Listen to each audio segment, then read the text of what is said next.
Welcome to the Sleeping Almanac. Tonight we are going to go back further than the pyramids, further than the pharaohs, further than the first stone ever set upon another stone along the Nile. We are going back to a night so old that it came before the very first morning, a night with no stars in it yet and no sky to hold them. There was only water, dark, still, endless water, with nothing above it and nothing below. And somewhere in that water, not yet awake, was the sun. So let your shoulders come down from wherever they have been holding all day. Let the bed take your weight. You do not have to follow every word. You do not have to remember any of it in the morning. The old Egyptians believed that the world began not with a shout, but with a slow stirring in the dark, and that is the pace we are going to keep tonight. Slow, unhurried, patient as deep water. The Egyptians had a name for that beginning, for the very oldest of times, the moment before any other moment. They called it Zep-Tepi, which means something close to the first time, or the first occasion. It was the morning before all mornings, the one from which every other day would learn its shape. And the thing about the first time, the thing that made it holy to them, is that it was not over and done with. It came round again. Every dawn was a small return to Zep-Tepi, the world made new exactly as it was made at the start. So as we go back tonight to that first occasion, you are not going somewhere far away and strange. You are going to the place that the morning still comes from, every single day, the deep source of every sunrise you have ever seen. This is the story of the first sunrise. We will draw it from the oldest religious writing humanity has left behind, the pyramid texts, carved into the walls of royal tombs, which set down the teaching of the priests of a place the Greeks would later call Heliopolis, the city of the sun. The Egyptians called it Iunu. It was there that the priests told how the sun made itself, and made the world, and learned to rise. Those texts are very old, older than almost anything we can hold in the mind. They were cut into stone more than 4,000 years ago, in the burial chambers of kings, in narrow rooms meant never to be seen by the living. The carvers filled the walls with columns of small, careful signs, painted in green and blue, so that the words would help the dead king climb out of the dark and join the sun in the sky. We are about to listen, very quietly, to some of the oldest words that human beings ever thought worth keeping. They have outlasted every kingdom that came after them. They were waiting in the dark of those sealed rooms for thousands of years, patient as the deep water they describe, and they are still here. And tonight, a little of what they say will carry you down into sleep. There is a line from one of their old teachers, a man named Ptah-hotep, that we will carry with us through this whole season like a small lamp. He said that good speech, true and ordered speech, is more hidden than the green stone, and yet it may be found among the maidservants at the grindstones. He meant that what is true is quiet and easy to miss and waiting in plain places. The Egyptians had a word for that kind of order, the rightness that holds the world together. They called it ma'at. Keep it nearby. We will come back to it. For now, there's only the water. Close your eyes if they are not closed already, and let us go down to where it begins. Chapter 1. The waters that had no shore. Before anything, there was noon. That was the name the Egyptians gave to the water that was there before the world. Not a sea, because a sea has a surface and a floor and a far edge that the eye can reach for. Noon had none of those things. It was water in every direction, above and below and within, dark and without movement, neither warm nor cold, going on without limit and without end. There was no up, there was no down, there was no time, because there was no sun to divide the day from the night, and so there were no days at all. There was only the deep, lying in itself, waiting without knowing that it waited. The Egyptians did not imagine this as a frightening place, and we will not either. They imagined it as a kind of sleep. The water was not angry. It was not a flood that had drowned some earlier world. It was simply the way things were before they were anything. The great calm that all things came out of, and that all things, in the end, would return to. When their priests wanted to describe what was most ancient and most restful, they spoke of the waters of noon. To go back to noon was to go back to before the beginning. In the old texts, noon is given gentle titles. He is called the father of the gods, the oldest of them all, the one who was there when no other had yet come to be, and he was thought to be vast, beyond imagining, not a thing inside the world, but the thing the world was set down into, the boundless deep that surrounds everything still. The Egyptians believed that even after the world was made, the waters of noon never went away. They lay beneath the earth, the source of the river and the springs. They lay beyond the farthest desert, at the edges of everything, and they lay above the sky as well, held back by the body of the heavens, a dark ocean overhead that the stars float in. The world, to them, was a single bubble of light and air and dry ground, floating in an endless gentle sea that has no shore. We live, even now, in a clearing made in the middle of the deep. There is something steadying in that thought, rather than something fearful. The deep is not waiting to rush in. It is simply there, all around, the way the dark is there around a lit room, holding it, never crowding it. The Egyptians did not lie awake, worrying that the waters would return.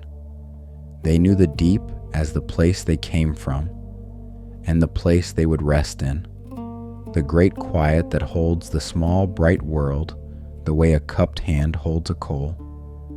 To remember that the deep is out there, calm and patient, is not to be afraid. It is to feel held. And in those waters, folded into themselves, was everything that had not happened yet. Every river that would later run. Every reed that would later bend in the wind. Every god, every animal, every grain of sand in a desert that did not yet exist. All of it was there, dissolved into the dark water, like salt into a cup, present and yet not present, real and yet not awake. Somewhere in that endlessness, though we cannot say where, because there was nowhere, something was beginning to gather, not quickly. Nothing here happened quickly, but slowly, the way silt settles in still water, the way warmth gathers in a sleeping body. Something was drawing itself together out of the deep, a single point of difference in all that sameness, a first thought, you might say, in a mind that did not yet have a name. The Egyptians called what was gathering by many names across their long history, but the oldest and the simplest was Atum. The name means something close to the all, and also something close to the complete one, and also, strangely, something close to the one who is not yet. Atum was the part of the water that was about to become awake. He had not opened his eyes. He had not taken a breath. He floated in noon the way you float just below the surface of sleep, when the morning is still far off, and the dream has not yet decided what it will be. It is worth resting on that name a moment, because the Egyptians clearly loved how much it held. To be the all and the complete one, And the not yet, all at the same time, is a strange and beautiful thing to be. It means that nothing was missing from him, and yet nothing had happened. He was whole, and he was waiting. He contained everything, and he had not yet let any of it out. The priests who first spoke this name understood, in their quiet way, that fullness and stillness can live together. A thing can be complete and still be at rest. You do not have to be doing anything to be whole. Lying here in the dark, breathing slowly, with the whole long day finished and nothing more required of you, you're a little like Atum in the deep, complete, unhurried, holding everything and letting it all be still. The old texts say that he was alone with himself in the water, and that he had no place to stand, and no other to speak to, and that he made the first thought in the dark. Before there was light, there was a thought. Before there was a word, there was the long quiet before the word, the gathering, the readiness. Everything that the world would ever be was first a slow stirring in the mind of one who floated half asleep in the deep. There is no rush in the beginning of things. There is only the patient drawing together of what is about to be. We are there with him now, in the warm dark before the first morning. The Egyptians who first told this story lived in a narrow green country pressed between two great deserts, and they knew water the way only people who depend on a single river can know it. They knew the river that gave them everything. They knew the dark of the deep pools where the currents flowed, and they knew how still water can become at night when not a breath of wind moves across it, and the surface lies as smooth and as black as polished stone. When they tried to imagine the time before the world, that was the water they reached for. Not a storm, not a drowning, a vast and gentle stillness, warm as the air on a summer night, holding its breath. And they understood something about that stillness that is worth resting on. They understood that it was full. The waters of noon were not empty. They were not nothing. They held everything that was ever going to be. The way a single seed holds a whole tree, folded so small and so quiet that you would never guess what was waiting inside. The river that would one day carry their boats was there in the water. The wheat that would one day feed their children was there in the water. You were there in the water, and so was this night, and so was the bed you are lying in now, all of it dissolved and dreaming in the deep before the first morning. There's no hurry in a place like that, because hurry needs a future, and the future had not been made yet. There is no worry, because worry needs a tomorrow, and there were no tomorrows. There was only the long, full, patient now of the deep water, going on, asking nothing of anyone, complete in itself. Everything that weighs on you tonight came later than this. All of it is downstream. Underneath all of it, holding all of it up, is this old calm water where nothing yet needs to happen, and nothing is late, and nothing is owed. There is nothing to do here. There is nowhere to be. There is only the water, holding everything, asking nothing. Let it hold you too. Chapter 2. The First Mound. In the deep water, a single mound of earth rose. The Egyptians thought about this image their whole lives because every year they watched it happen. Each summer the Nile would flood and cover the land, and the whole valley would become a sheet of brown water from desert edge to desert edge. And then slowly, as the flood drew back, the first dark hills of soil would lift their backs above the water, glistening and new, ready to be planted. The Egyptians watched the land be born out of the water every single year. So when they told the story of how the world began, this is the shape it took. First, the endless water. Then, rising out of it, the first patch of solid ground. They called it the Ben, the first mound, the first place where there was a here instead of an everywhere. In the temple at Heli Ap Olis, the priest kept a sacred stone of that name, a tapering pillar with a pointed top, and they said it stood for that first hill, the oldest ground in the world. Long afterward, the capstones of the great pyramids and the points of the tall stone needles we now call obelisks were all shaped in memory of the Ben, the small high place that caught the first light. But all of that was still unimaginably far away, for now there was only the mound, dark and wet and silent, lifting itself out of noon. Think about that for a moment, because it tells you something tender about these people. When they raised the greatest stone monuments the world had ever seen, the pyramids that still stand on the edge of the desert, they shaped the very top, the highest and last stone, the one that would catch the morning sun before anything else, to be a small copy of the first hill at the beginning of the world.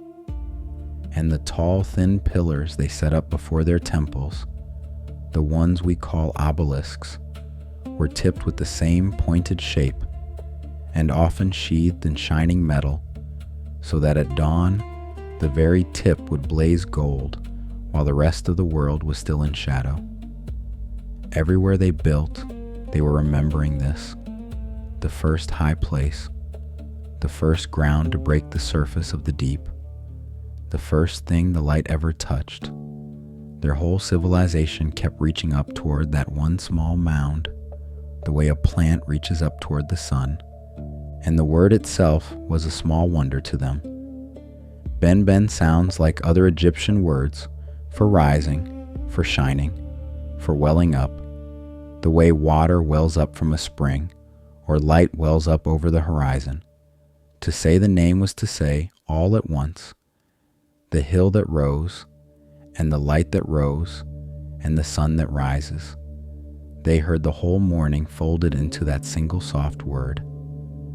We will not always be able to follow the play of their language, but it is worth knowing that for them the names of things were never only labels.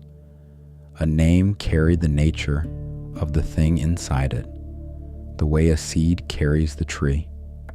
The first mound, and the first rising, and the first light were all one word, because to them they were all one act, the world lifting itself gently into being. And on the mound was a tomb. He had come to rest there, the way a tired traveler comes to rest, though there had been no journey, and there was nowhere he had come from except the water itself. He was the first thing to be somewhere, the first thing, with an edge, with an outline, with a place where he stopped, and the rest of the world began. Around him, the waters of noon still stretched away without end, but he was no longer only water. He was a shape upon the water. He was the beginning of the difference between something and nothing. In some of the old tellings, a bird came to the mound, a gray heron, tall and still, standing at the water's edge as herons do, watching. The Egyptians called it the Ben-U, and later the Greeks would hear of it and call it the phoenix, the bird that is reborn from its own ashes and never truly dies. The Ben-U was said to have flown across the face of the waters and come to rest on the Ben, and when it gave its first cry, that cry was the first sound that had ever been made. It broke the long silence. It told the dark that something had changed. It is a quiet, true image if you have ever watched a heron. They are patient birds, the most patient of all the birds of the river. They stand in the shallows without moving for a long time, so still that you can forget they are alive, and then in their own moment, they lift slow and unhurried, on great soft wings. The Egyptians knew the heron well, for it haunted the marshes along the Nile, and they chose it to be the first living thing to come to the New World precisely because of that stillness. The Ben-U did not rush to the mound. It came the way a heron comes, gliding low across the dark water, folding its long legs, settling without a sound, and only then, in its own time, did it open its throat and cry, and the cry went out across the deep where no sound had ever been, and the long silence of forever was over. The Egyptians thought of the Ben-U as the soul of the sun, the spirit of the light taking the shape of a bird, so that it could be seen and welcomed. They said it lived on the Ben stone, and that it returned across vast stretches of time, age after age, always the same bird, never truly dying, only renewing itself. That is the seed the Greeks later grew into the story of the phoenix, the bird that burns and is born again from its own ashes. But the older Egyptian bird is gentler than that. It is not about fire. It is about return. The heron that came to the first hill is the same light that comes back over the horizon every morning, faithful, unhurried, crossing the dark to settle once more on the high ground and to cry the day awake. The Egyptians built this whole picture of the beginning on something they watched with their own eyes every year. Each summer the great river rose. It spread out beyond its banks and covered the fields and turned the long valley into a single sheet of still brown water from one desert wall to the other. For weeks the land simply vanished beneath the flood, and then, slowly, as the water began to fall, the first high places would appear again. Dark, wet mounds of earth, lifting their backs above the surface, glistening in the early light, the richest soil in the world laid fresh upon them. Within days the farmers would be out, walking those first islands of mud, pressing in the seed, and the green would return, and life would begin again. So when they imagined the very first beginning, the beginning of all beginnings, they reached for that exact picture, because they trusted it. First the endless water, the way the flood is endless while it lasts. Then the first mound, lifting its dark back into the light, the first dry place, the first here in all the everywhere. The Egyptians were not guessing wildly when they told this. They were describing the thing they saw every single year, raised up to the size of the whole world. Creation, to them, was not a violence. It was a flood drawing back. It was the good earth rising, patient and certain, ready to be planted once again. There's a comfort in that worth carrying down into sleep. The people who told this story did not believe the world had to be torn into being. They believed it rose, quietly, the way their own fields rose every year, out of the falling water, and that it would go on rising, season after season, long after they were gone. We should let ourselves rest here a moment, on the first ground, in the first quiet after the first sound. Notice how much has already happened, and how gently. There has been no battle. Nothing has been broken. The world is not being torn from anything. It is simply lifting itself, patiently, out of the deep, the way a thought lifts itself out of sleep. A mound of earth, a standing bird, a single cry, fading now back into stillness, and on the high ground, the one who was about to make everything, sitting alone, beginning at last to wake. Chapter 3. The One Who Made Himself. Adam opened his eyes, and there was no one to see. This is the strangest and the loveliest part of the Egyptian beginning, and their priests turned it over and over for thousands of years. Atum was alone, truly alone, in a way that nothing has ever been alone since. There was no sky for him to look up into, because he had not made it yet. There was no land beyond his small mound, because he had not made that either. There were no other gods, no animals, no people, no voices. There was only the one figure on the one hill in the middle of the endless water, and the water did not speak. So if there was going to be a world, Atum would have to bring it out of himself. He had nothing else to make it from. The Egyptians said that he was the one who came into being on his own, the one who made himself, and they did not find this idea troubling. They found it comforting. It meant that creation did not depend on anything outside itself. The world was not made from the body of a defeated enemy, the way some peoples told it.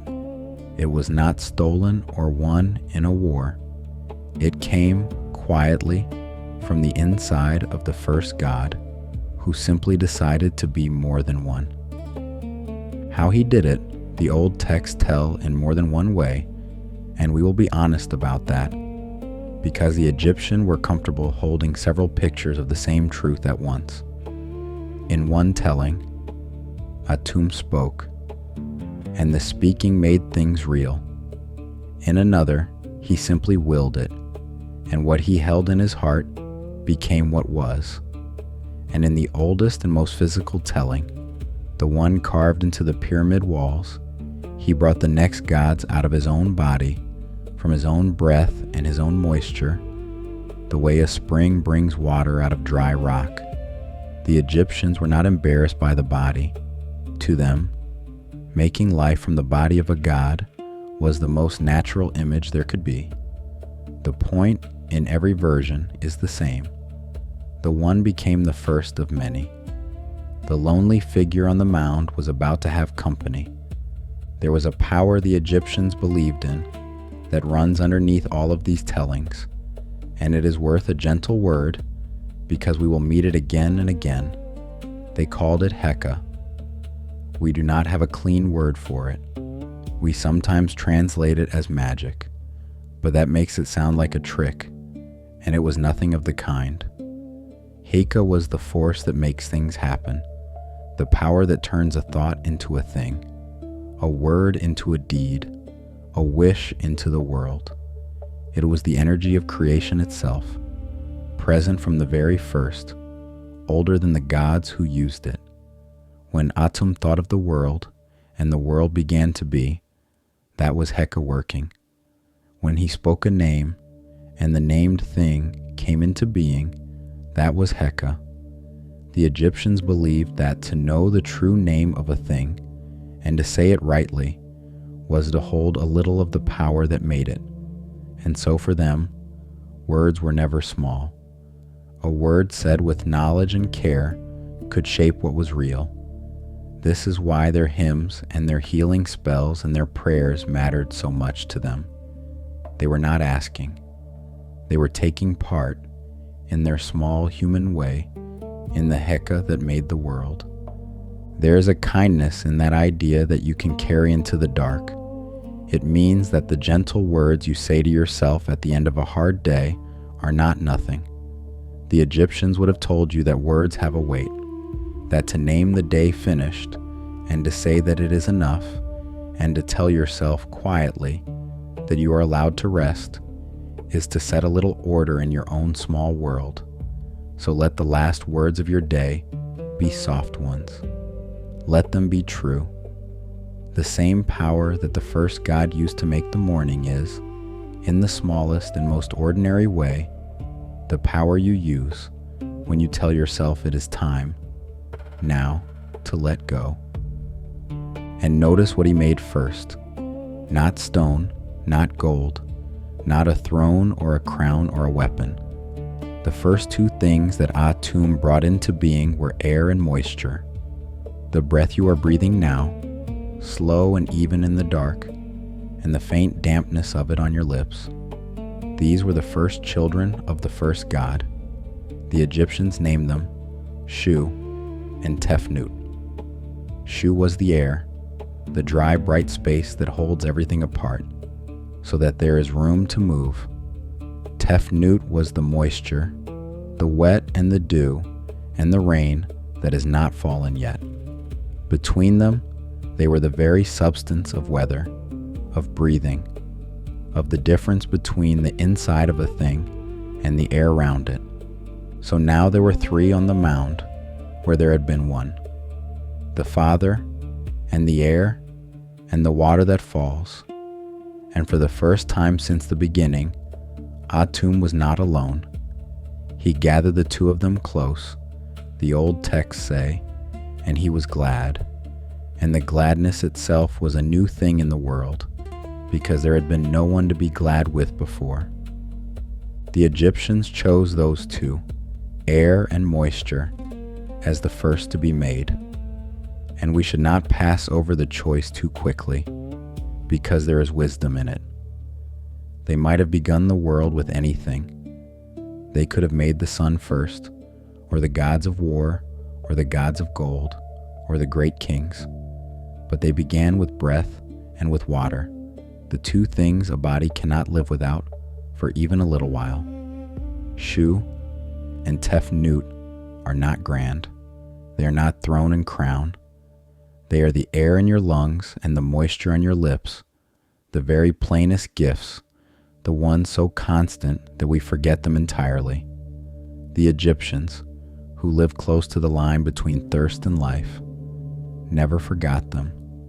To begin the world with breath and water was their way of saying that the first holy things are the ones that keep you alive without your ever noticing. The slow breath you are taking right now, the soft dampness of it, the simple machinery of being a living thing in the dark. And there is one more thing to notice about how Ashtum made the first two gods, because the Egyptians noticed it, and it mattered to them. He did not make servants. He did not make tools, or soldiers, or stones to build with. He made family, the very first act of creation. Once the lonely God decided to be more than one, was to bring into being someone to be with. Company, kin. Two children gathered close on the small high ground above the water. The Egyptians were a people who loved their families deeply, who filled their tombs with images of husbands and wives sitting side by side, of children gathered at their parents' feet, of households meant to stay together, not only through this life, but through whatever came after. And so it told them something true and tender, that the world itself began as a family coming together. Not power reaching for more power, but a parent who had been alone, reaching out and no longer being alone. The loneliness of the first God is one of the oldest feelings in any story humans have told. And the cure for it in this telling is the simplest and oldest cure there is. Someone to sit beside, someone to be glad with. So picture them now, the three of them, on the first ground in all the world. The Father, weary and content, the bright dry air, newly breathing, the soft moisture, settling like dew. Around them the endless water still lies dark and calm, but they are no longer lost in it. They have each other, and they have somewhere to be, and the long aloneness of the beginning is over at last. Rest there with the three of them, in the first company, on the first ground. The hardest part is over. The world has decided to exist. From here, everything will unfold more gently, like a long, slow exhale that has only just begun. Chapter 4. The first breath and the first rain. Shu was the air, and so the first thing he did was to make a space. Before Shu, there had been no room between things, because there had been only the water, packed against itself with no gap anywhere. But air is the gift of distance. Air is what lets two things be near each other without being the same thing. When Shu came into being and breathed out, he pushed a little of the endless water back, and in the space he cleared there was, for the first time, somewhere to stand that was not underwater, a pocket of dryness in the deep, a held breath in the middle of the flood. The Egyptians thought of Shu as the one who holds things up and holds things apart. In their pictures they drew him, kneeling with his arms raised, lifting the weight of the sky away from the earth, keeping the two from collapsing back together into one crushed mass. He was patience made into a god. He was the steady effort that keeps a space open so that life can happen inside it. Without him, the sky would lie down on the land, and there would be no room for anything to grow, or move, or breathe. Every breath you take tonight is a small repetition of what Shu did at the beginning, making room, again and again, so that you can keep living in the space he holds open. His name, too, the Egyptians felt to be full of meaning. Shu sounds like their words for emptiness, and for dryness, and for the act of raising up, and so to say, his name was to feel, all at once, the dry, clear space he made, and the lifting that made it. He was the God you cannot see but feel on your skin, the breeze in the doorway on a hot evening, the cool of the air at the top of a high place, the invisible something that fills the gap between one thing and another. The Egyptians had a lovely sense that the wind itself was Shu breathing, that when the air stirred across the river at dusk, it was the first god of the air, moving quietly through the world he held open. When the night air touches your face tonight, you might think of it that way. The oldest breath there is, still moving, still making room. Tefnut was the moisture, and she was harder to draw because moisture has no edges. She was the dew that gathers on cool stone before dawn. She was the dampness in the breath of a sleeping animal. She was the rain that the Egyptians almost never saw, because in Egypt rain is rare, and the land drinks instead from the river. But she was also the river's own wetness, the life in the water that makes seeds swell and roots reach. Where Shu was space, Tefnut was the softness that fills it. The two of them belong together the way breathing in belongs with breathing out. The old priests of Heliopolis arranged all of this into a family, and they counted the generations carefully, because to the Egyptian mind, order was holy. First there was Atum, the source, then Shu, and Tefnut, air and moisture, the first pair, and from that first pair, in time, would come the next, and from those the next, until there were 9 great gods altogether, the family that held the whole shape of the world. They called this family the Ennead, which simply means the 9.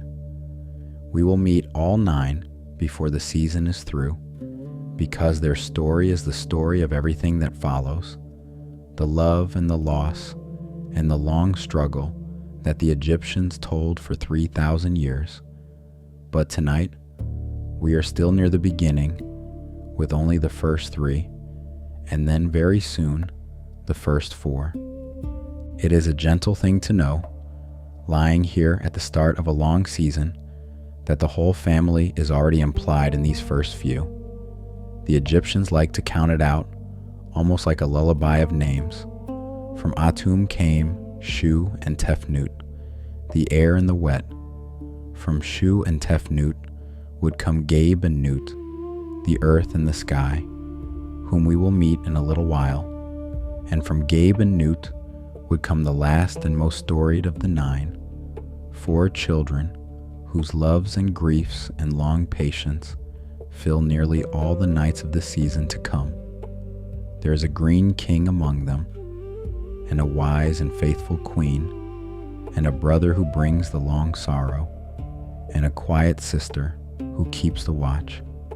But we do not need their names yet, nor their story. Not tonight.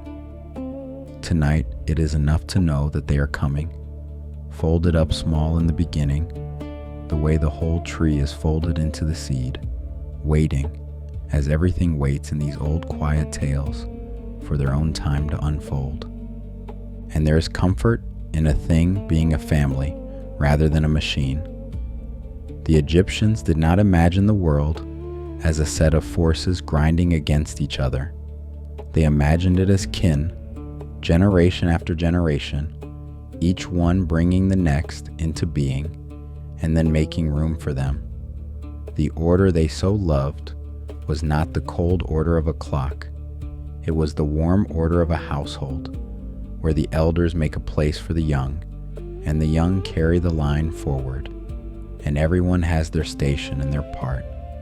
When you hear, across the season, of the struggles and the sorrows of these gods, remember that underneath all of it, they are one family, sprung from a single lonely figure on a hill who simply did not want to be alone.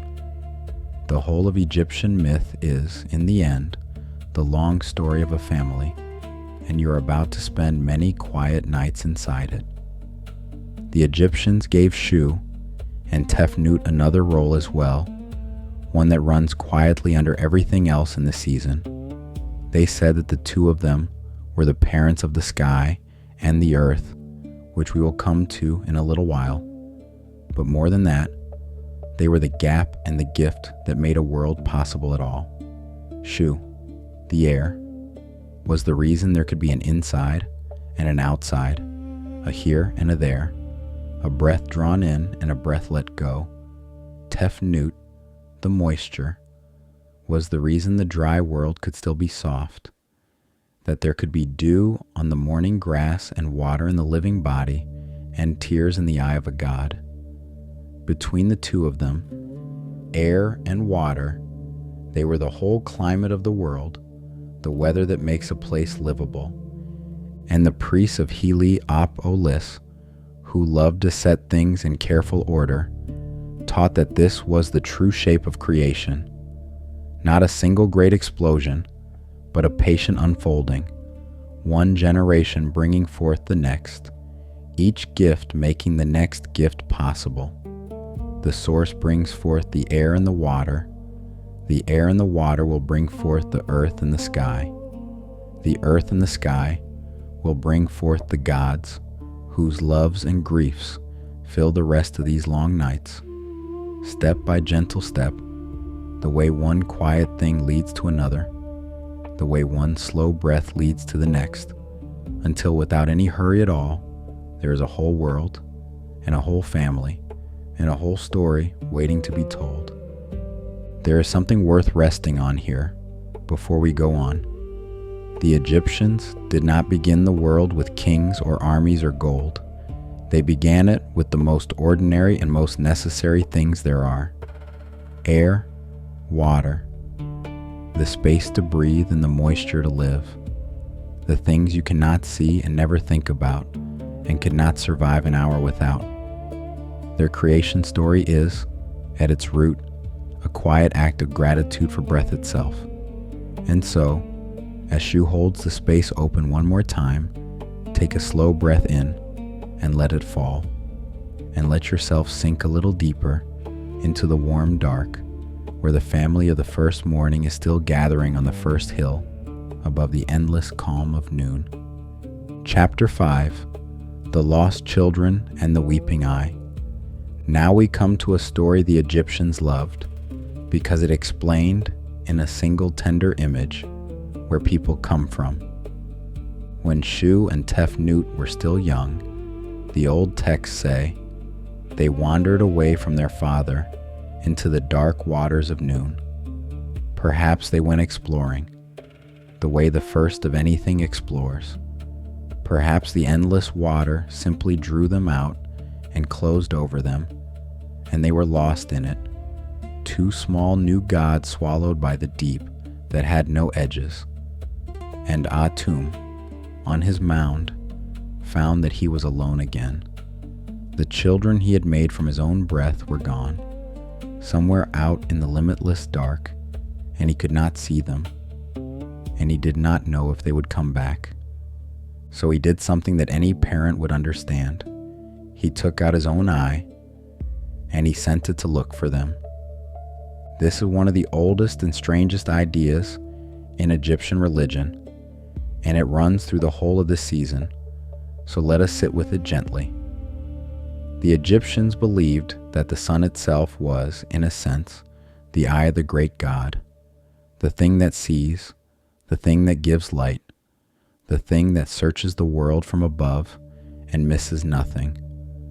When Atum sent out his eye to find his lost children, he was sending out the light to search the dark. And the eye went out across the face of the waters, shining, looking, and at last it found Shu and Tefnut far out in the deep, and it brought them home. Stay with that image a little, because it is a beautiful one, and it repays a slow look. The light, for the Egyptians, was not a thing apart from the God. It was his very eye, sent out from him to do his looking, the way you might send your gaze across a dark room to find a sleeping child and make sure the breathing is steady. The sun did not merely shine on the world, it watched over it, it searched it, it cared. Every ray that crosses the world is, in this old way of seeing, a look from someone who is paying attention, someone who does not want anything to be lost. There's a tenderness in being seen like that, in being looked for. Whatever else you feel tonight, the oldest story these people told says that the light is out there searching, and that what it is searching for is the ones who have wandered off, so that it can bring them home.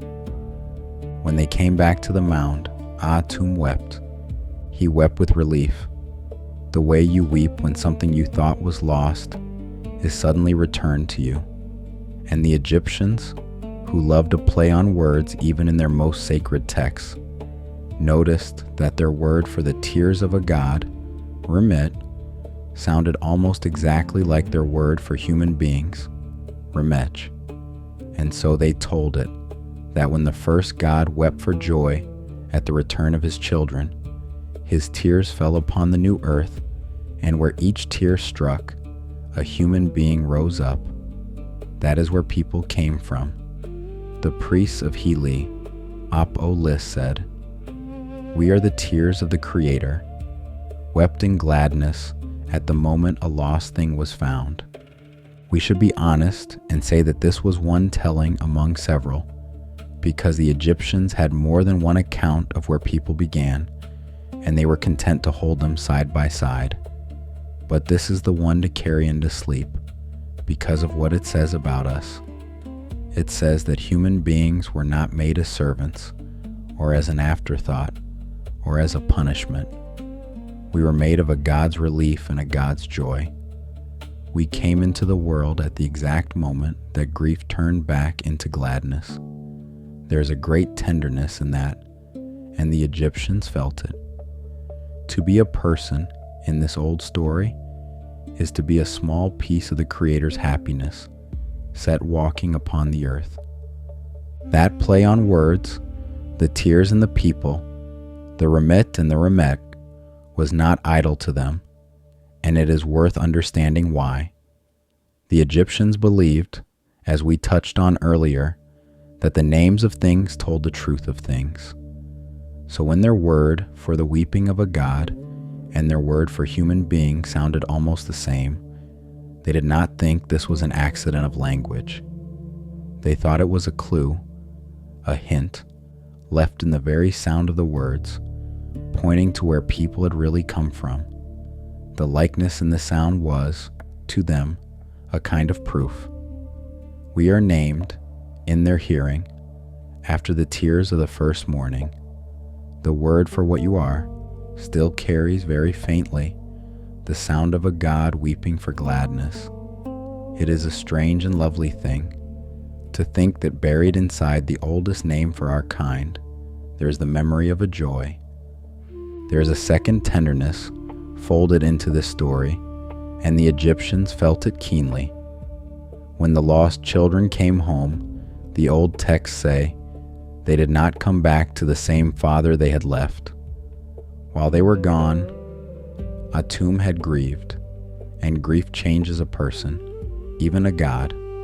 And so when Shu and Tefnut returned, he set his eye back into his face, but he set it in a new place, high on his brow, where it could always see, where it could keep watch over the children he had so nearly lost.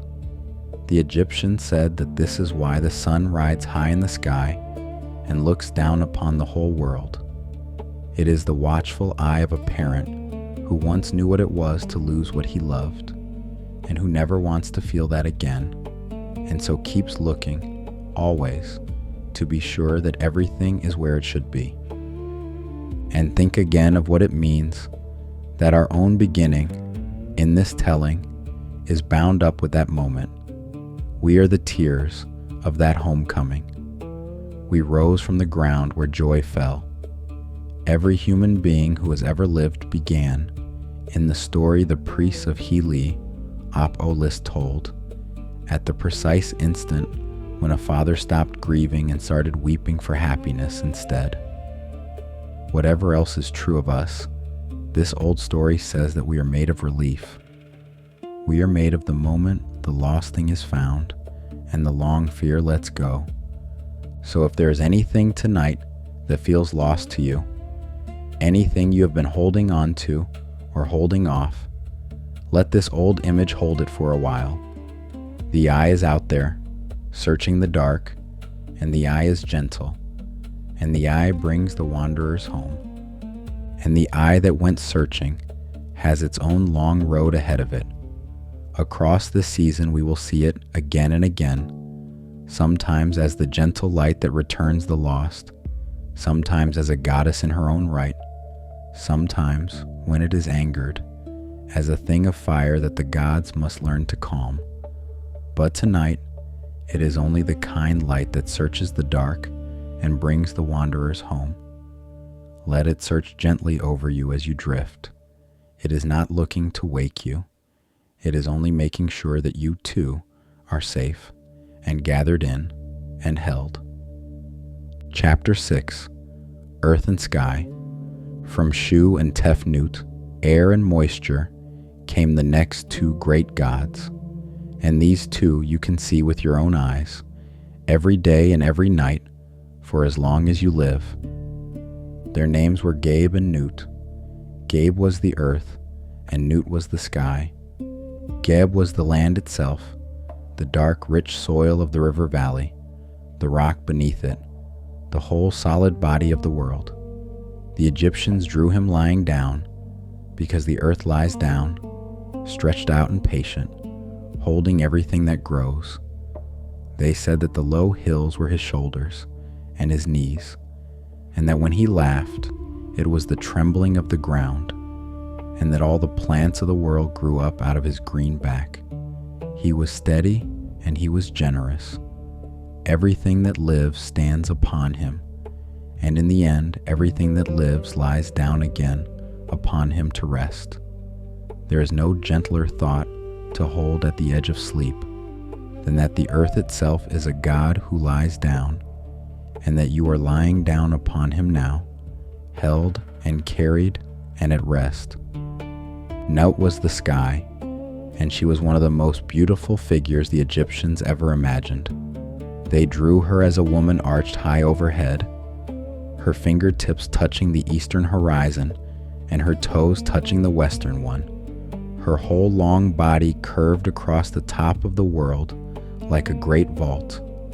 Her skin was deep and dark, and across it were scattered all the stars. When you look up on a clear night and see the band of the Milky Way stretch from one edge of the sky to the other, the Egyptians saw the body of Nut bending over the world, keeping the dark waters of noon from crashing back down upon it. She was the ceiling of everything. She was the dark that holds the stars. The Egyptians painted her on the insides of their coffin lids, which tells you better than anything how they felt about her.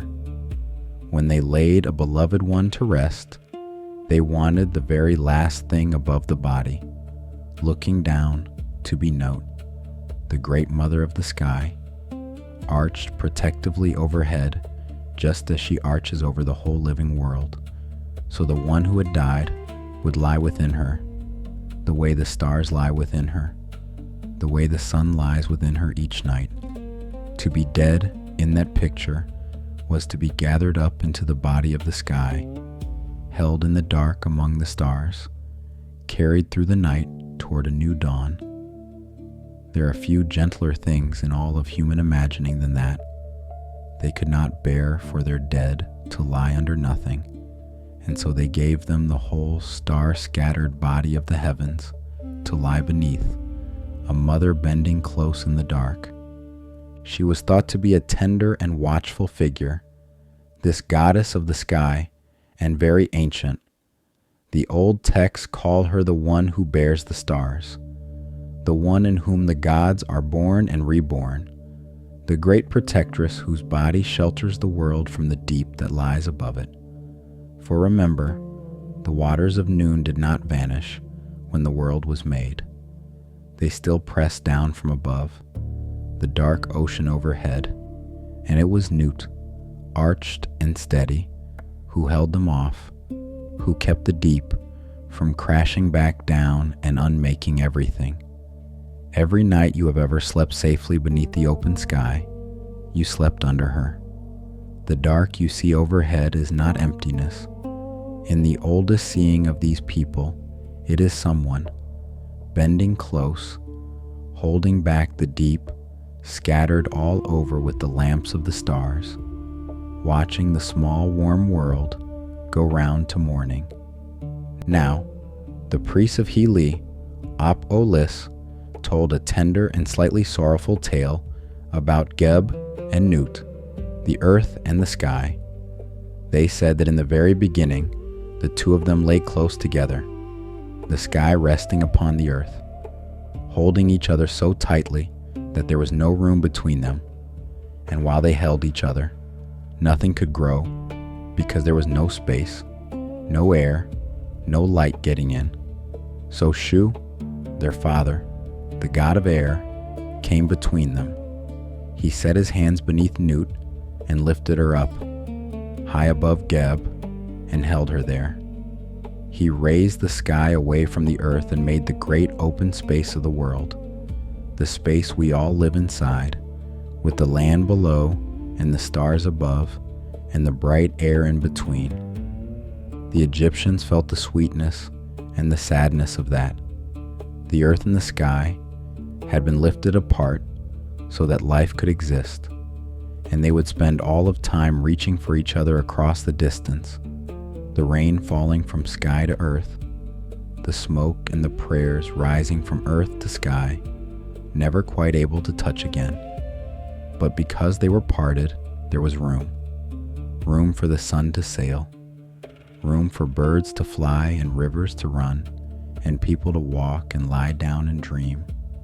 The space you are resting in tonight, the quiet dark between the floor and the ceiling of your room, is a small echo of that first great space that Shu made when he lifted the sky away from the earth. The Egyptians lived with these two gods more closely than with almost any others because they could not help it. They saw Geb every time they knelt to work the dark soil, every time they laid down at night on the warm ground, every time they buried someone they loved and gave the body back to the earth that had given it. And they saw Newt every clear night of their lives, the great dark woman arched overhead, scattered all over with stars. They even told that Newt swallowed the sun each evening at the western horizon and carried it through the long darkness inside her body and gave birth to it again each morning in the east, red and new, between the hills of the dawn. The sky was a mother who took the light into herself at night and returned it faithfully at first light. There is no more reassuring picture in all of their wisdom than that. And between the earth that holds and the sky that shelters, there is the space where we live. The Egyptians never stopped being grateful for that space. They knew, because their priests taught it, that the room they breathed in had been made on purpose, lifted open and held open so that there could be life. Every house with a roof and a floor was a small image of it. Every still night under the stars was a reminder of it. The world is a room with the good earth for its floor and the star-scattered body of the sky for its ceiling. And you are lying down inside it now, exactly where you are meant to be, held below and sheltered above. And here, in the middle of the story, it is worth remembering the small lamp we set out at the very beginning, the words of the old teacher, Ptah-hotep, and the word Ma'at that they pointed toward. He taught that the deepest order of things is quiet, that good and ordered speech is more hidden than the green stone, and yet it may be found in the humblest of places, among the maidservants at the grindstones. Look at what has been made so far in this story, and notice how quietly it was made. The earth lay down, the air lifted the sky, a space opened where life could be. There was no thunder in any of it. The order that holds the world apart so that we can live inside it was set in place without a single shout. That is Ma'at. Not a loud command, but a steady arrangement, a rightness so quiet and so reliable that we live inside it without ever once noticing the work it does to hold the ceiling off the floor. And before Shu lifted her up, while the sky and the earth still lay close in the dark, Nut had brought forth children of her own, 5 of them, the most important gods in all the long story of Egypt. But the telling of how they came to be born is a story all its own, full of moonlight and clever wagers, and a game played for the oldest of stakes. That story waits for us a little further on. For now, let the sky lift gently overhead, and let the earth hold you from below, and rest in the wide, calm space between them, where the whole world has just been given room to breathe. Chapter 7. The Sun Takes Its Throne. We have spoken of the first god as a tomb, the one who made himself on the mound. But there was another name, and it is the name this whole season belongs to, Ra. The Egyptians used the 2 names together so often that they wrote them as one, Aatum, and Ra, spoken in a single breath, and it is worth understanding why, slowly, because it is the heart of tonight's story. Aatum was the god of the source, the one who began in the deep and gathered the world out of himself. He was the completeness of things, and also their old age, the sun as it sinks at evening, full and red and finished with the day. But Ra was that same power seen at its height. Ra was the sun blazing at noon. Ra was the light when it is strongest, the warmth at the top of the sky, the great golden disk that the whole earth turns its face toward. The Egyptians did not think of these as 2 different gods quarreling for one throne. They thought of them as one being in different lights, the way you are the same person when you first wake and when you are most awake, and the same person again when you are finally, gratefully, lying down to sleep. This is worth lingering over, because it is a kind and a wise way of seeing, and the Egyptians lived by it. They did not feel that a thing had to be only one thing to be real. The very God at the center of their world was the source and the height and the setting all at once, the hidden one in the deep and the blazing one at noon, and the tired red one going down in the west. And not one of these names was a lie, and not one of them was the whole truth. They held the great being lightly in all its faces and were content.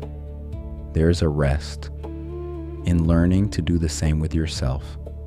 You are the one who rose this morning, and the one who carried the long, bright middle of the day, and the one who is sinking now toward sleep. And all of them are you, and none of them is the whole of you, and you do not have to choose. You are allowed to be many things, the way the sun is, and to let the evening face be as true and as good as the morning one.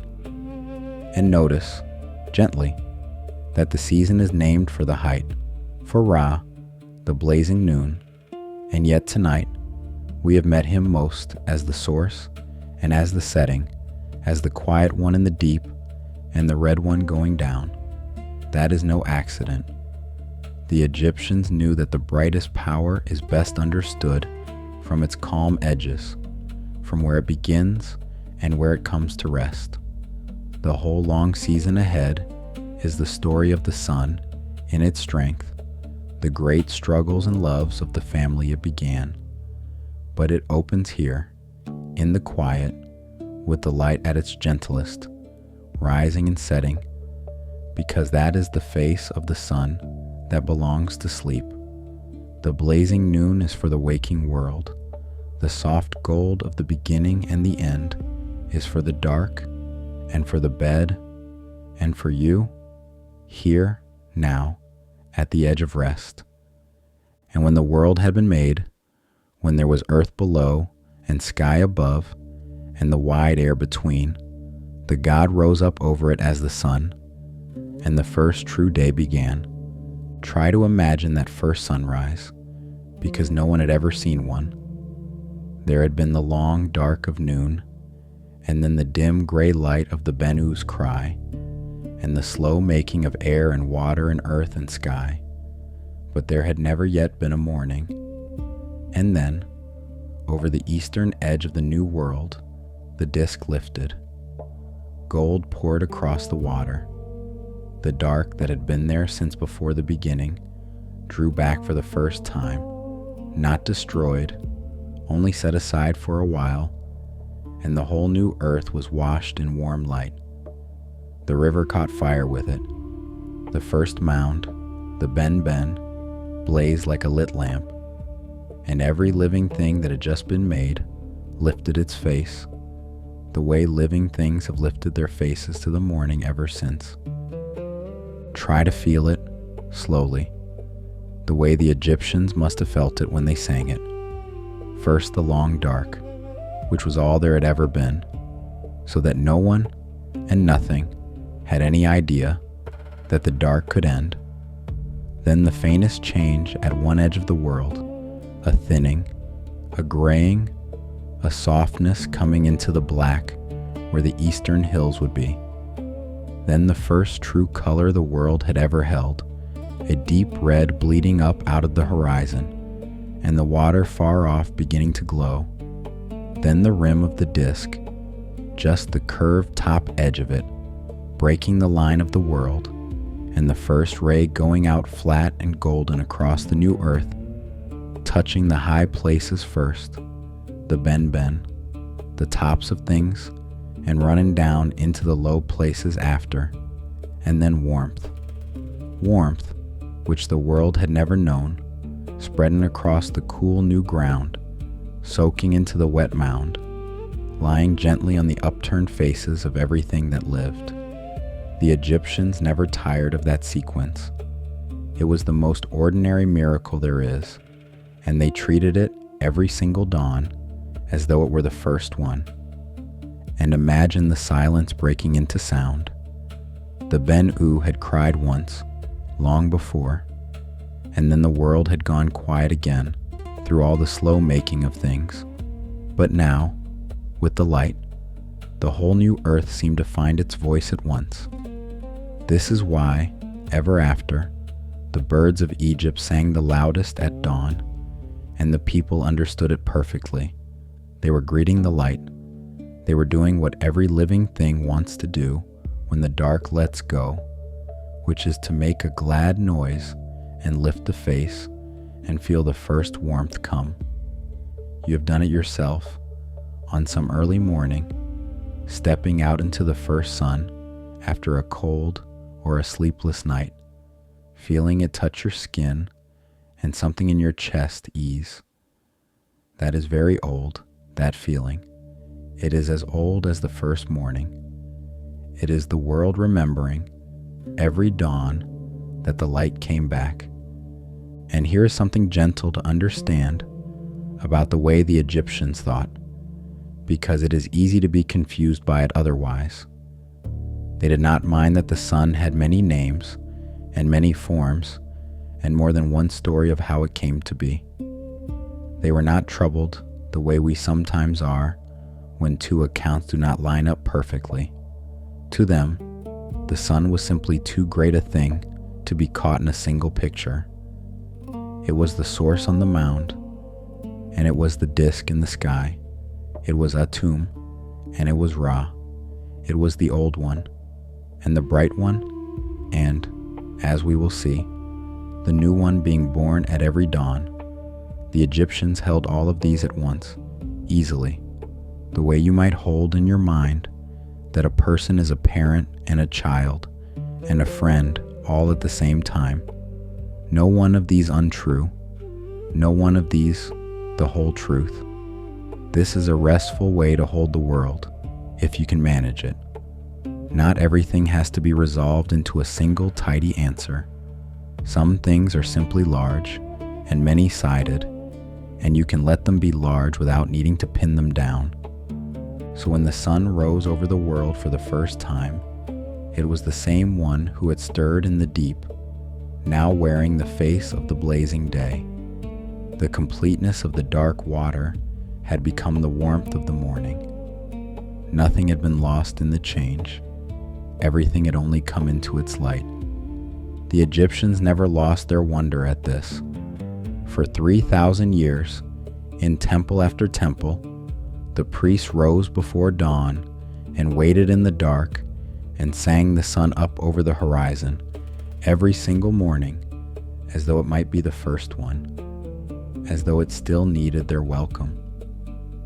They were not anxious people on the whole, but they understood that the rising of the sun was the oldest victory there was, light coming back into the dark, and that it was worth being grateful for every day without ever growing used to it. So the sun took its place over the world, and the God who had begun as a stirring in the deep water now sailed at the top of the sky, looking down upon everything he had made. And it was good, and it was warm, and it was, at last, no longer dark. Rest in that first warmth a while. You do not have to do anything with it. Just let it be morning, somewhere very old, for the very first time. Chapter 8. The Boat of Millions of Years. The sun does not stand still in the sky, it moves, and the Egyptians, who lived their whole lives beside a river, knew exactly how a thing crosses a wide space, slowly and steadily from one side to the other. It goes by boat, so they said that the sun crossed the sky in a boat, and they gave the boat a name. They called it the man-jet, the boat of the daytime, though they also called it by a grander title that I love, the boat of millions of years, because the sun had been making this crossing since the first morning, and would go on, making it for millions of years more, the same patient voyage, dawn to dusk, day after day after day, longer than any kingdom, longer than any memory, longer than the stones themselves. In the boat, the Egyptian said, Ra did not sail alone. He had a crew. There were other gods who rode with him and worked the great vessel across the heights of the sky. There was one who stood at the prow and watched the way ahead. There was one who held the steering oar. There was wisdom aboard, and magic aboard, and strength aboard, all the powers that the morning needs to carry the light safely from one horizon to the other.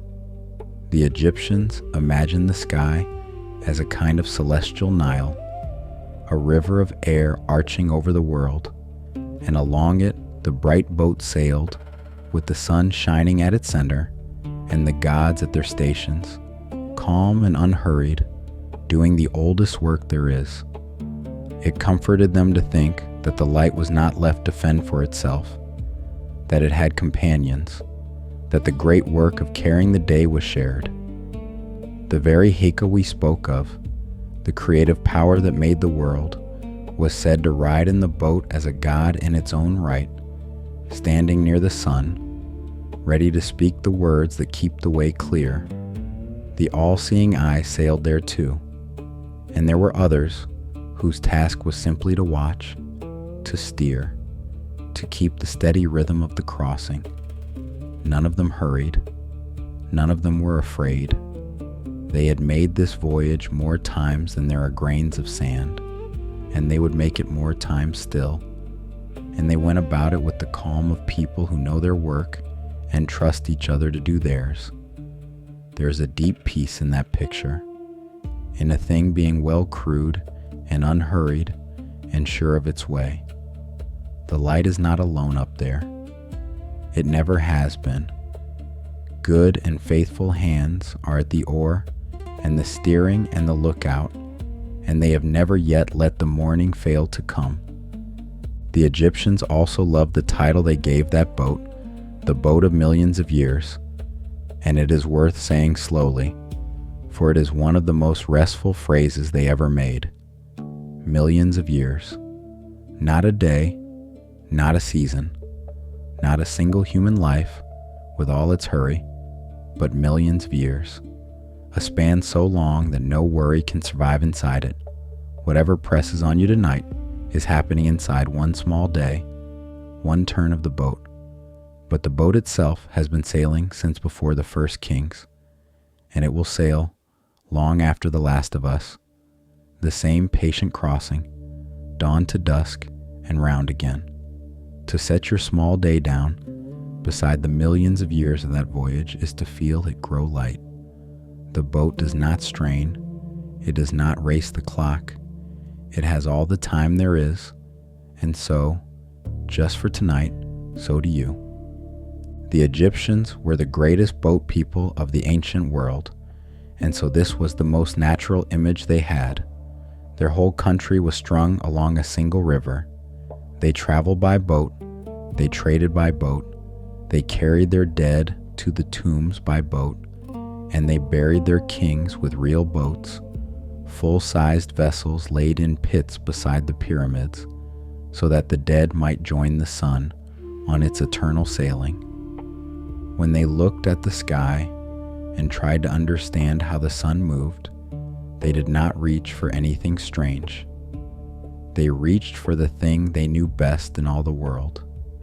The sky was a river, and the sun went down it the way everything went down their own river, slowly, steadily, carried by the current, with a crew aboard to keep it true. And they imagined that long voyage in loving detail. They knew that a great river journey has a rhythm to it, the dip and lift of the oars, the small sounds of the water against the hull, the slow sliding by of the banks. They pictured the sun's boat exactly so, gliding without haste along the high blue river of the sky, the light pouring off it onto the world below, the gods at their quiet stations doing the oldest work there is, hour after unhurried hour. Nothing about it was frantic. Nothing about it was forced. It was the calmest crossing imaginable, repeated faithfully every day since the first day, and meant to be repeated for millions of years to come. Think of how steady that is. Not a chariot racing, not a fire flung across the heavens, but a boat, moving at the pace of deep water, carried along by a current you cannot see. The Egyptians did not picture the day as a sprint. They pictured it as a long, smooth sail. The sun rises in the east, where the boat puts out from shore. It climbs to the top of the sky by noon, when the boat reaches the middle of the great river. And then, all afternoon, it descends gently toward the west, where the boat will come at last to the far shore, as the light turns gold, and then red, and then dim. There is a reason the Egyptians found this image so deeply restful, and so do we. A boat carries you. You do not have to swim. You do not have to row. You lie back in the hull, and the river does the work, and the far shore comes to you in its own time. Whether you watch for it, or whether you close your eyes and let the motion rock you, tonight you are a passenger on the oldest boat there is. The light is sailing west. The current is slow and sure. You have nowhere to be but here, carried while the great vessel makes its quiet way across the top of the world. Chapter 9. The Three Faces of the Sun. The Egyptians watched the sun very closely, more closely than almost any people who have ever lived, and they noticed that it does not look the same all day. And so they said that the sun god wore three faces, one for each part of his journey, and that he changed from one to the next as the day turned. In the morning, when the disk first lifts over the edge of the world, fresh and new and climbing, they called him Khepri. And here the Egyptians did one of the things they did best, which was to find a great truth hidden in a small and ordinary creature. Khepri was pictured as a scarab, a humble dung beetle, the kind that rolls a little ball of earth across the ground in front of it. The Egyptians had watched that beetle roll its round burden along, and it reminded them of the sun rolling across the sky, and they had noticed something else as well. They saw young beetles emerge, seemingly, from the ball itself, life coming out of what looked like dead earth. And so the scarab became their sign for a thing that brings itself into being, that comes up new out of nothing, that is reborn each morning by its own power. Khepri was the rising sun, the sun being born again, the sun that makes itself anew every single dawn, just as Atum had made himself at the very first. And the name fits the thought exactly, which the Egyptians delighted in. Khepri comes from their word for coming into being, for becoming, for taking shape where there was nothing before. To say the name was to say the very act of beginning. So the morning sun was not only called the one who shines, but the one who becomes, the one who comes into being. The same word they used for the first god making himself in the deep. Every dawn, then, was a small repetition of the very first morning. The sun did not merely return, it was reborn. It came into being all over again, fresh as it was at the start of the world, as though the long night had wiped the slate clean and the light got to begin once more. There is a generosity in that idea, a kind of mercy folded into the turning of the day. Whatever the day before was like, the morning comes new. The sun does not carry yesterday on its back. It is born again, clean and golden, over the eastern hills. At noon, when the sun stands at the top of the sky in its full strength, golden and high and blazing over everything, they called him Ra, simply Ra, the sun at the height of its power, the great disk ruling the middle of the day. This was the face of the sun that the whole season is named for, the sun as king, the sun at its brightest and most awake. And in the evening, when the disk sinks toward the western desert, swollen and slow and deep red, its heat fading, its long light reaching across the sand, they called him Atum once more, the old one, the complete one, the sun that has done its work and is ready now to go down. The same God who had begun the world was the same God who closed the day, gone full circle from morning to evening, from the child rolling up out of the dark to the elder sinking gratefully toward rest. There's a whole human life held inside that single day, and the Egyptians saw it clearly, and they did not find it sad. The morning sun is the child, new and climbing, full of the beginning. The noon sun is the one in full strength, at the height, ruling the bright top of the day. And the evening sun is the elder, the one who has done the long work and grown gentle with it, sinking now, deep and red and unhurried, toward a well-earned rest. To watch the sun cross the sky was, for them, to watch a life go by, from the first eager rising to the slow, grateful setting, and to be reminded that each part of it is good, that the evening is not a failure of the morning, but its fulfillment. The same light come round at last to its rest. You are near the evening end of your own day now, sinking gently like the western sun, your work behind you, your heat softening, the long light of you reaching out, low and golden, across the dark before it lets go. That is not a loss. That is the day completing itself, exactly as it should. And of the three faces, it is worth lingering on the first, the scarab, Khepri, the rising sun, because the Egyptians built one of their deepest hopes upon it. They had watched the beetle roll its little ball of earth, and they had seen, or believed they had seen, new life come out of that ball, as though the creature made itself out of plain ground. And they thought, what a thing that is, to come up new out of what looked like nothing, to be reborn by your own quiet power without anyone needing to make you. That, they decided, was exactly what the sun did at every dawn. It went down old and red in the west, worn out with the day, and somewhere in the dark it gathered itself, and it rolled itself back up over the eastern edge of the world, young again, as though the evening had never happened. The Egyptians took enormous comfort from this, and they wove it through everything, even into how they thought about death. If the sun could go down into the dark and come up again new, then perhaps a person could too.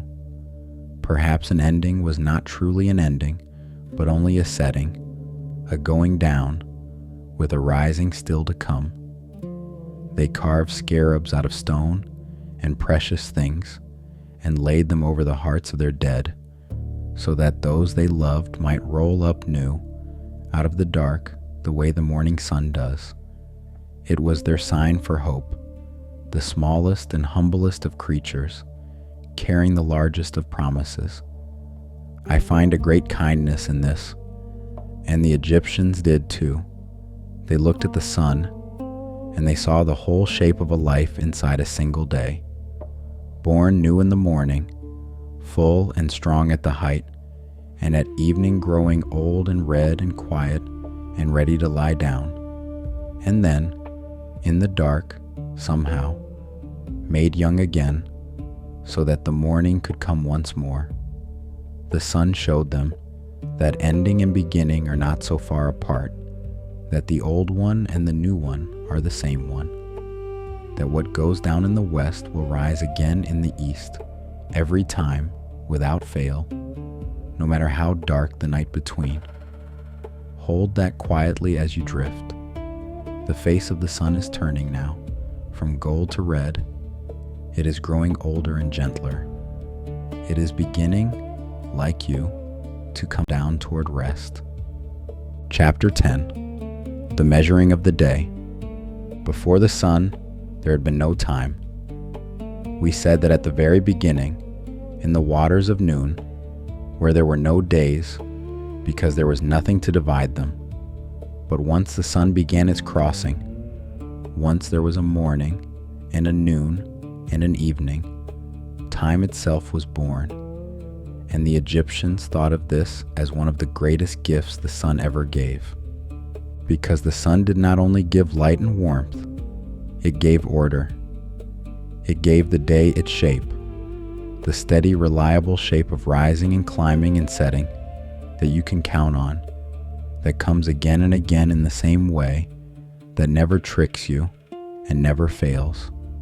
From the sun came the dividing of light from dark, and from that came the very first measure of time, the day, and from the days came the months, and from the months the year, and from the patient repeating of the years came the whole Egyptian calendar, one of the most accurate that the ancient world ever made.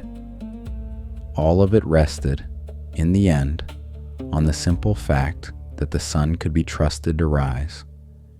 And the Egyptians read time in the great rhythm of their river as well, in a yearly round as faithful as the daily one. Each year, the Nile rose and spread across the land and laid down its rich black soil, and then drew back, and the seed went in, and the green came up, and the harvest was gathered, and the land grew dry again and waited for the flood to return. They marked their year in 3 long seasons by this rhythm: the time of the flood, the time of the growing, the time of the harvest, and they timed the whole of it by the sky. For the flood came each year, just as a certain bright star returned to the dawn horizon after its season away. The day was measured by the sun, and the year was measured by the river and the stars, and both came round, and came round, and came round, so faithfully that a people could build a calendar on them and trust it. Under all their counting of time lay this one deep certainty, that the great cycles keep their promises, that what goes away comes back, that the light returns and the flood returns and the green returns in their seasons without fail. There is a particular peace in living among rhythms you can trust, and the Egyptians felt it in their bones. They did not have to wonder whether the morning would come or whether the river would rise. These things had their times and kept them. A life lived inside such faithful cycles is a calmer life than one that fears each tomorrow is a stranger. So tonight, lay your own small worries down inside the great reliable wheel of things. The day will end, and the day will come again. The light is going round even now. You are held inside a rhythm, older than every fear you have, a turning so faithful that it has never once, in all the millions of years, failed to bring the morning back. And this, the Egyptians felt, was the deepest thing about the sun, deeper even than its warmth. The sun was the great keeper of Ma'at. We met that word in the very first minutes of tonight, and now it comes back to us, the way the sun comes back. Ma'at was the Egyptian name for rightness, for order, for truth, for the way things are supposed to be. It was the balance that holds the world steady, the law beneath all laws, the difference between a world that makes sense and a world that has come apart. And the sun, rising faithfully every morning, crossing the sky in its appointed boat, setting in its appointed place, was the great daily proof that Ma'at was real, that the world was held in order, that there was something you could count on at the bottom of everything. That old teacher, Ptah-hotep, whose words we are carrying through this season, understood that the truest things are often the quietest. Good speech, he said, true and ordered speech, is more hidden than the green stone, and yet it may be found among the maidservants at the grindstones. He meant that Ma'at, the deep rightness of things, does not announce itself with thunder. It is humble. It is steady. It is in the ordinary turning of the day, the sun coming up over the same horizon it came up over yesterday, the river rising when it should, the seasons keeping their promises. The order that holds the world is not loud. It is patient and faithful and easy to overlook, exactly because it never lets you down. The Egyptians wove Ma'at into everything, not only the turning of the sky, but the running of a life. To live well, they believed, was to live in Ma'at, in balance and truth and fair dealing, in keeping with the deep order of things. To do wrong was to break Ma'at, to pull a little against the grain of the world. And at the very end of a life, they believed, the heart of a person would be weighed against the feather of Ma'at itself, to see whether that life had kept the balance or lost it. We will come to that, weighing in its own time, in one of the gentlest and most thoughtful nights of this whole season. But it begins here, at the first sunrise, with the simple fact that the sun rose in order, and crossed in order, and set in order, and so taught the world what order was. And that old teacher, Ptah-hotep, whose quiet maxim we are carrying like a lamp, would have understood the sun perfectly. He spent his long life setting down advice on how to live in Ma'at, how to listen well, how to speak truly, how to be patient with the foolish and gracious in success, and calm in the face of trouble. His wisdom was not loud. It was the wisdom of a man who had watched the world for a very long time and noticed that the things that truly hold a life together are humble and steady and easy to overlook, like the rising of the sun, like the keeping of one's word, like the small daily honesty that never makes a sound. Good speech is more hidden than the green stone, he said, and yet it is found among the maidservants at the grindstones. The deepest order is the quietest. It does its faithful work, whether or not anyone is watching. There is a great peace in trusting something that has never once failed. The sun has risen every morning since the first morning. It rose over the pharaohs, and it set over them, and it rose over their grandchildren, and over the long centuries after the last temple closed. And it rose this morning over you, and it will rise again tomorrow, whether or not you are awake to see it. You do not have to hold the world together tonight. The sun is keeping Ma'at. The order is keeping itself. You can let go of the day, knowing the day will come again, measured and faithful, exactly as it always has. Chapter 11. The Descent. And now the boat comes to the western shore, and the sun goes down, and we come to the part of the story that makes this a tale for sleep. All day, the great vessel had sailed across the bright top of the sky, but every voyage has an end, and as the afternoon deepened, the boat drew down toward the western edge of the world, where the desert meets the sky, where the Egyptians believed the land of the living, gave way to something older and darker. The disk touched the horizon. The gold became red, and the red became deep, and the light reached out long and low across the sand. And then slowly, the sun slipped below the edge and was gone, and the dark that had waited since the beginning came quietly back across the world. But the Egyptians did not believe the sun was destroyed when it set. They believed it went on a journey. At the western horizon, they said, Ra left the daytime boat, the bright man jet, and stepped into another vessel, the boat of the night, which they called the Mesektet.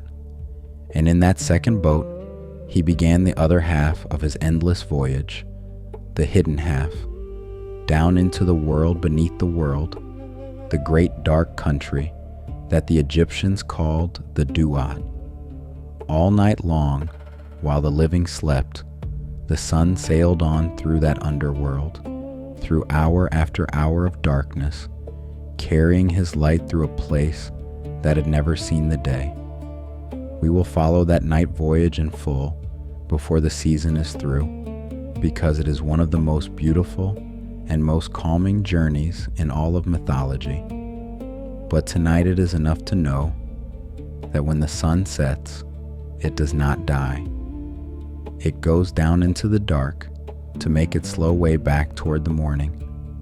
The Egyptians thought of that hidden country in careful detail, and they divided the long night into 12 hours, and they imagined that the boat passed through a different region in each one, behind gate after gate, deeper and deeper into the dark, and then up and out again toward the light.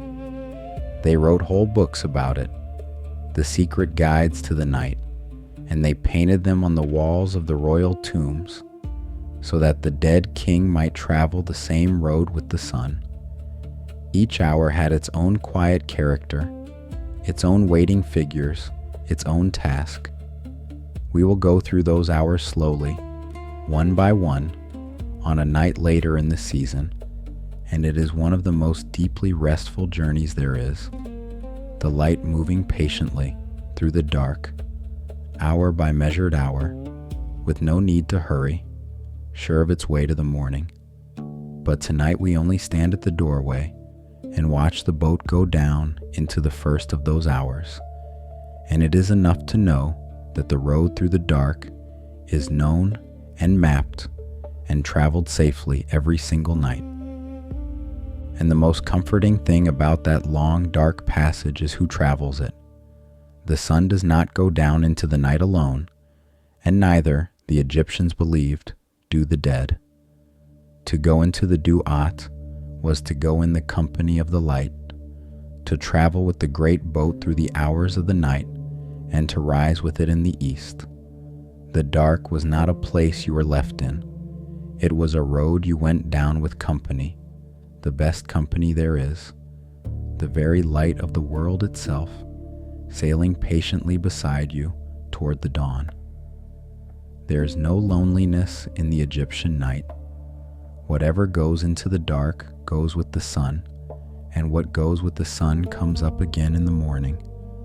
And we should say, gently, that the night was not entirely without danger, for that is part of why the morning mattered so much to them.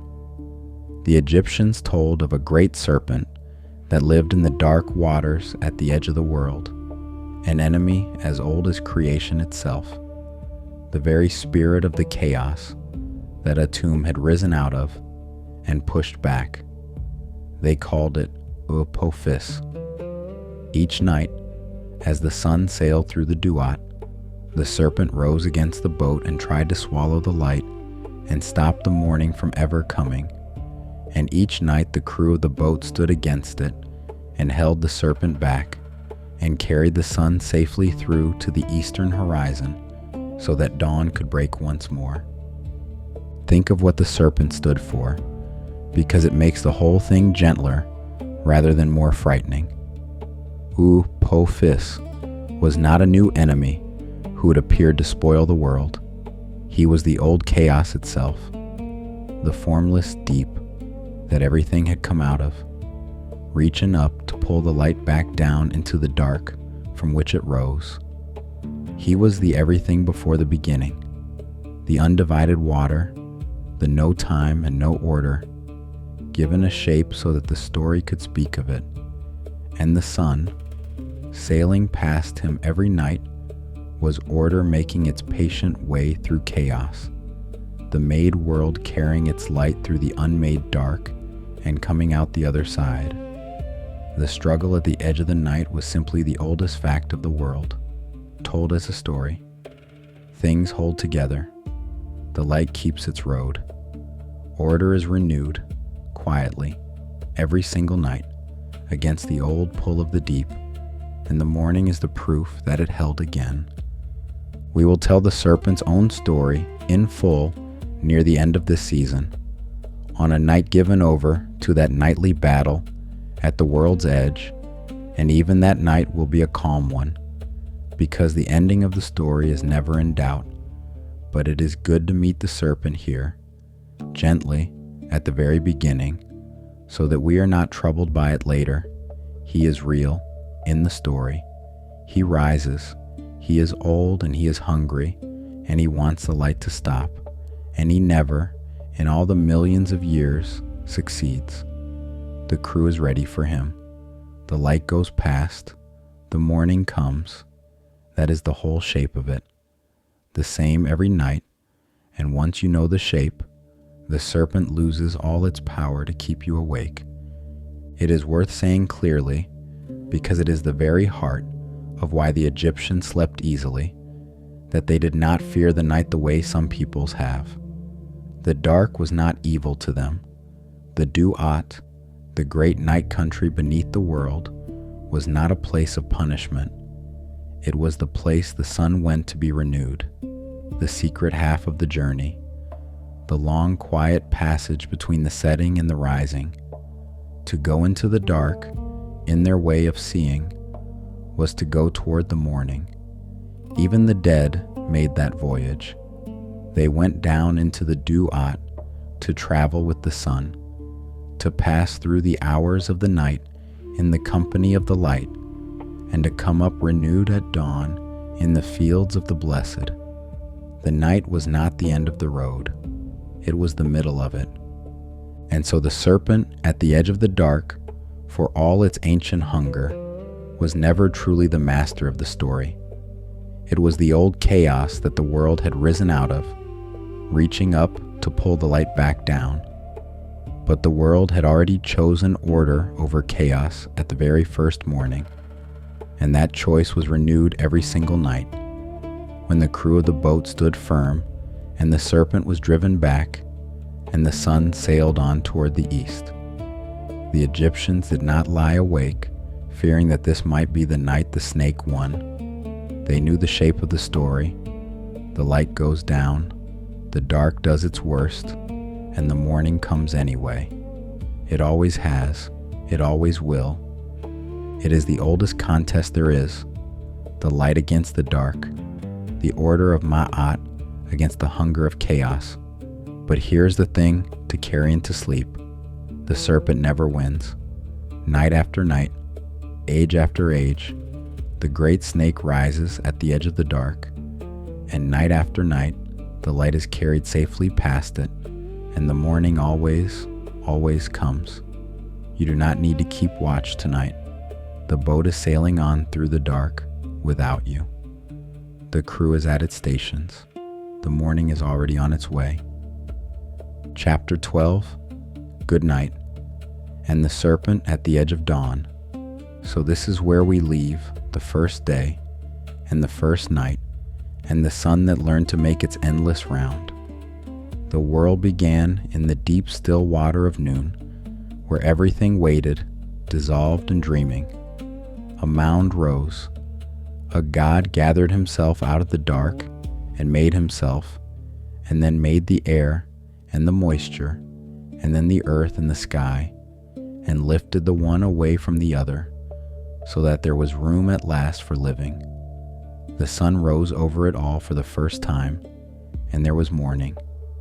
And the great boat began its voyage, gold across the sky by day, and down through the hidden country by night, carrying the light around and around the world in a circle with no end, and running quietly under all of it, from the first stirring in the deep to the last gate of the night, was the order the Egyptians loved above everything, the rightness they called Ma'at.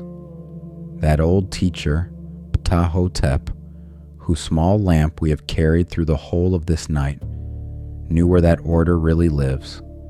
It is not in the loud places.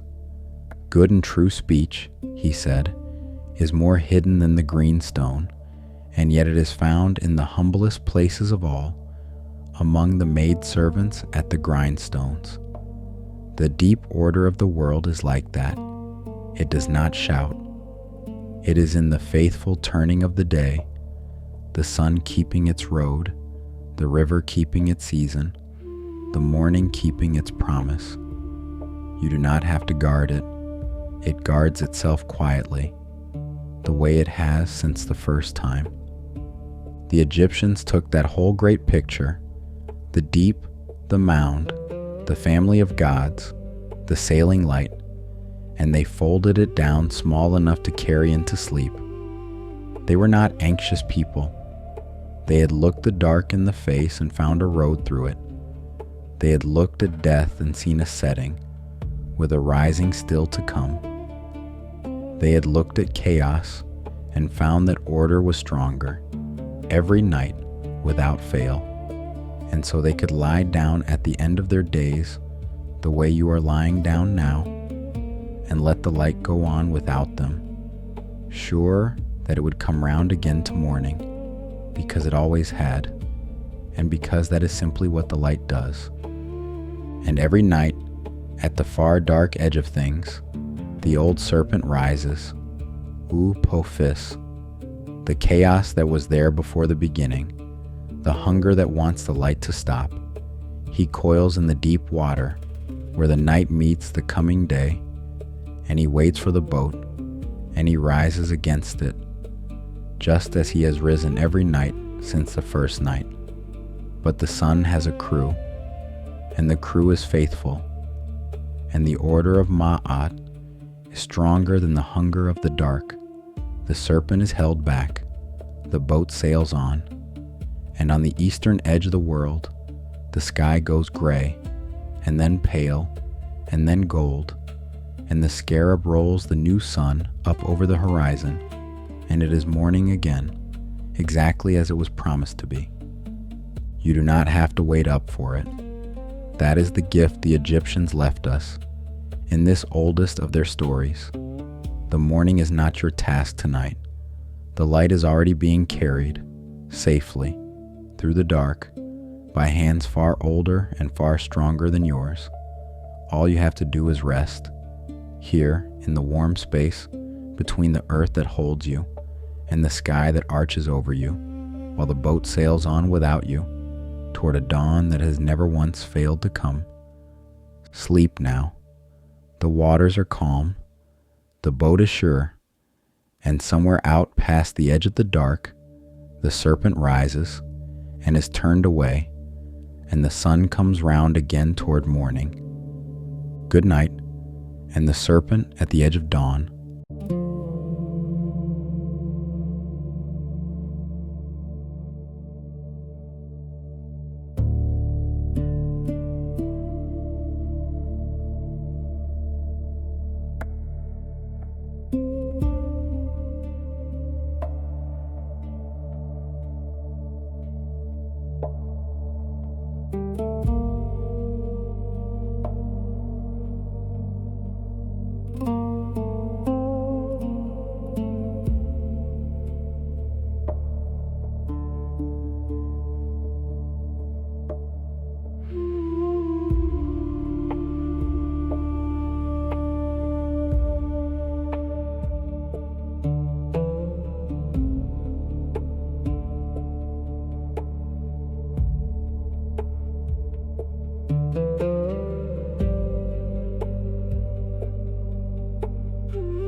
Thank you.